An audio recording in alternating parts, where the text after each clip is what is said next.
now speak to a Middle East journalist and founder of the website Arabist.net, Issandr El Amrani. Issandr, thank you so much for joining us on the phone. What's it been like over the last couple of days? It's as if Egypt in the last week has become a different country. I mean,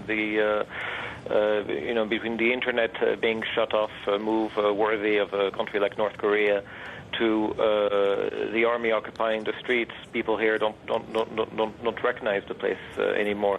The events of yesterday were a particularly worrying development. If you're watching Egyptian TV now, there's enormous amounts of propaganda trying to rile up the population against the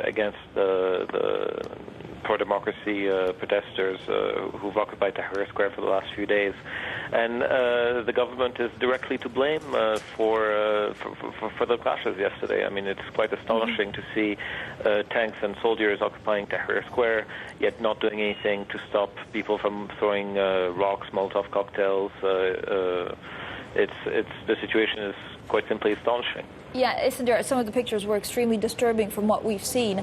Is there a sense on the ground that actually President Mubarak will leave sooner than what he set out in September? This is a deep crisis for the regime, and I think what President Mubarak did a few days ago by announcing that he would leave in September was try to save the regime, to save the military hardcore of the regime. And what the challenge the protesters are now giving the military is that by tomorrow they have to pick a side. So I suspect that we will see things move quite quickly.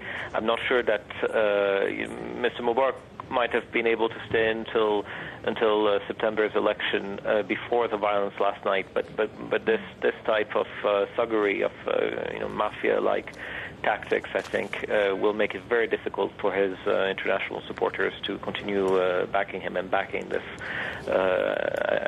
My interpretation of Issandr, how dangerous actually is it on the street? Are you staying inside? I'm staying inside, and I think most ordinary people, ordinary Egyptians, are staying inside. There is some security provided either by the army or by the popular neighborhood committees that have been formed, these type of neighborhood watches, but it's extremely dangerous. The people who came out last night, these pro-Mubarak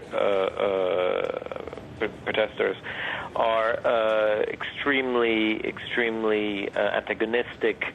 It's quite dangerous for foreigners, and I'm hearing from a lot of foreign journalist colleagues in Cairo today that they will not be going out today. Issandr, thank you so much. Issandr El Amrani there from Arabist.net.